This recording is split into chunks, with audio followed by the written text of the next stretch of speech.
பியோ நமக மாத்ருயோ நக. ஜெய ஜெய சங்கர ஹரஹச மகாபெரியவா. இந்த கல் தோன்றி மண் தோன்றா முன் நம்முடைய இனமானது மக்கள் பிரதிநிதித்துவமாக இன்று செழிப்போடு நாகரிக வாழ்க்கையிலே நாம் வாழ்ந்து கொண்டிருக்கிறோம். நாம் இந்த காயத்ரி ஜபம் என்று நேற்றைய தினம் பூணூல் அணிவித்த நாள் யக்ஞோபிதம். இன்று காயத்ரி ஜபம். இந்த காயத்ரி ஜபம் என்பது மிக அதாவது ரொம்ப பக்தி சிரதையோடு நாம் காலையிலே எழுந்து அதற்கு வேண்டிய சில இவையெல்லாம்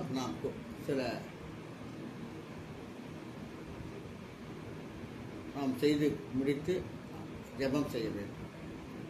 இந்த காயத்ரி ஜபம் என்பது மிகவும் அற்புதமானது. இது இறைவனால் உருவாக்கப்பட்ட மந்திரம்தான். அதே மாதிரி இந்த காயத்ரி அன்று கிட்டத்தட்ட 1,00,000 காயத்ரி ஜபம் ஜபிக்க வேண்டும். அந்த காலத்திலே அக்ரகாலத்திலே ஜபங்கள், நித்திய பூஜைகள் இவைகளெல்லாம் மேற்கொண்டு அந்தணர்கள் வாழ்ந்து வந்தார்கள். காலப்போக்கிலே இவைகளெல்லாம் கொஞ்சம் கொஞ்சமாக மறைந்து இப்பொழுது சந்தியாவந்தனமே செய்யக்கூடிய சந்தர்ப்பங்கள், சூழ்நிலைகள் இல்லாமல் இருக்கின்றது. ஆகவே ஒவ்வொரு பிராமணனும் தன்னுடைய குலத்திலே பிறந்தவன் பூணூல் அணிவித்தால் மட்டும் போதாது. காயத்ரி ஜபம் செய்ய வேண்டும், சந்தியாவந்தனம் செய்ய வேண்டும். இவைகளெல்லாம் நமக்கு இருக்கிறது. அதாவது நம்முடைய இந்த அந்தணர் குலத்தை நாமே கொஞ்சம் கொஞ்சமாக குறைத்துக் கொண்டே வருகிறோம். ஆகவேதான் எதிராளிகள் அவர்கள் பலம் புரிந்து நம்ம எல்லாம் ஆற்றி வைக்கிற தருணம் இப்பொழுது இருக்கிறது.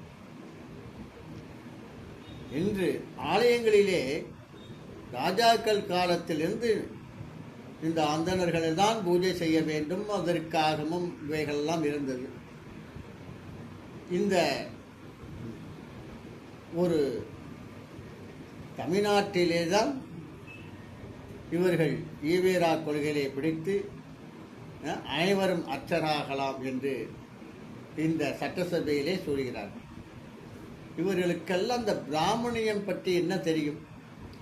ஈவேரா என்பவர் அவர் கொஞ்சம் மூட நம்பிக்கை ஒழித்த அதை பிடித்து கொண்டு இவர்கள் அரசாட்சி செய்து கொண்டிருக்கிறார்கள். இப்போது சட்டமன்றத்திலோடும் அதை பேசப்படுகிறது. ஒரு பிராமணன் எப்படி இருந்து அவனுடைய வாழ்க்கை எப்படியெல்லாம் அவனுடைய இந்த தேகத்தை, இந்த அவனுடைய மந்திர ஜபங்கள் எல்லாம் நித்திய கருமாக்கள் 3 வேளைகள் சந்தியாவந்தனம் செய்து அவன் இந்த இதை மேற்கொள்கிறான். ஆனால் இவர்கள் ஈஸியாக ஆலயத்திலும் நுழைய பார்க்கிறார். இவர்கள் இந்த ஃபார்வேர்டிலே பிராமணர்கள் சேர்த்து அவர்களை ஒரு அரசாங்க வேலை இல்லாமலே ஆக்கிவிட்டார்கள். அப்படி இருக்கும் பொழுது எப்படி இவர்களுக்கு அனைத்து மதங்களும் அனைத்து ஜாதிகளும் அர்ச்சகர்களாம்? முதலிலே பிராமணர்களை பார்வையீடாக நீங்கள் பிசிஆர் கொண்டு வரணும். அதை கொடுத்து விட்டு நீங்கள் அனைத்தும் எல்லோரும் மாற்றலாம். அப்போனா அவர்களுக்கு ஃபார்வேர்டு எந்த இதுவும் கொடுக்கக்கூடாது சலுகைகள். ஏன்னா உயர்ந்த நிலையில் அவர் ஃபார்வேர்டாக இருக்கின்றால் தான் எந்தவித சலுகையும் இல்லாமல் இருக்கிறார்கள். இது யாரும் அவர்கள் இது. ஆகவே எது யார் செய்ய வேண்டுமோ அதுதான் அந்த பணிகள் செய்ய வேண்டும் என்றுதான் இந்த உலக வழக்கமாக இருக்கின்றது. பிராமணன் அதாவது புலன் உண்ணான், மது உண்ணான். அதாவது சந்தியாவந்தனம் செய்கின்றால் அவன் ஒரு பெரிய எல்லோருக்கும் இந்த யோக அதாவது இந்த உலகத்திற்கே அவன் ஒரு எடுத்துக்காட்டாகிறான். யாராவது பிராமணர்கள் போய் தெருவிலே சண்டை போடுகிறார்களா? ஆகவே அவரவர்கள் வேலையை கொஞ்சம் செய்வதற்கு இந்த அரசாங்கமும் இது வேண்டும். நீங்கள் அப்படி அனைத்தும் அர்ச்சகராகலாம் என்றால் பிராமண கம்யூனிட்டியை நீங்கள் பிசி ஆக்க வேண்டும். ஆகவே அதை நீங்கள் புரிந்து கொண்டு நீங்கள் அனைவரும் அர்ச்சராகலாம் என்று நீங்கள் எல்லாத்திலையும் மூக்கை நுழைக்கிறது அரசாங்கம். ஏன்னா இவர்கள் 3 பேரையும் சந்தியாவந்தனம் செய்கிறார்கள். அதுவும் யாருக்காக? இந்த உலக சேமத்திற்காகத்தான். இந்த நியதி என்பது, காயத்ரி ஜபம் என்பது மிகவும் ஒரு புனிதமானது. ஆகவே இதெல்லாம் கருத்தில் கொண்டு அரசாங்கம்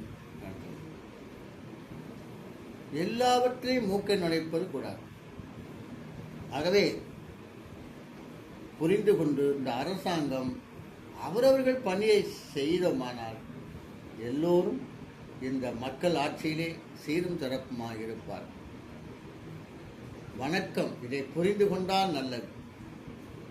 அதேவே பிராமணர்களும் நாம் விட்டு கொடுக்காமல் நம்முடைய காரியங்களை நாம் அன்றாட காயத்ரி ஜபம் செய்து நம்முடைய இலக்கையும் மற்றவர்களுக்காக ஒரு சிந்தனை செயலாற்றுவதற்காக அந்த ஒரு நம்முடைய மனம் இருக்க வேண்டும்.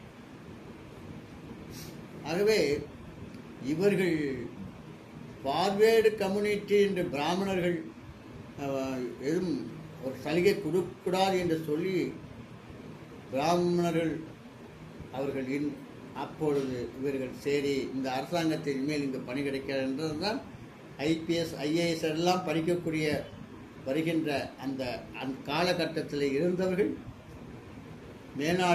மேல்நாட்டிலே போய் படித்து அங்கு பிரம்மாண்டமான வேலைகள் செய்து கொண்டிருக்கிறார். இந்த ஆராய்ச்சி சம்பந்தமான உலகம் இன்று அமெரிக்கா, ஆஸ்திரேலியா பல நாடுகளிலே இன்னைக்கு பெரிய ஆராய்ச்சியாளர்கள் விஞ்ஞானிகளாக இருக்கின்றார்கள் பிராமணர்கள் தான். ஆகவே நம்ம நாடு இந்த பிராமணியத்தை ஒழிப்பதற்காக இவர்களெல்லாம் கொண்டு வந்த காரணத்தினால் இப்பொழுது அந்த நாடுகள் பயந்து விட்டது. ஆகவே எது யார் என்ன செய்ய வேண்டுமோ அதை செய்ய வேண்டும், மூக்கை நுழைக்கக்கூடாது. ஆகவே சில காரியங்கள் சில பேர் தான் செய்ய வேண்டும். ஏனென்றால் பிராமணர்களுக்குன்னு சில ஒழுக்க சிந்தனை, காயத்ரி ஜபம், 3 வேளை அதாவது சந்தியாவந்தனம் இவைகளெல்லாம் அவர்கள் செய்கிறார்கள். அவருடைய உடம்பிலே ஜீன்ஸு தொண்டு தொட்டு இருக்கிறது. ஆகவே கருத்தில் கொண்டு இந்த அரசாங்கமும் உரிமையாக இதை கவனிக்க வேண்டும்.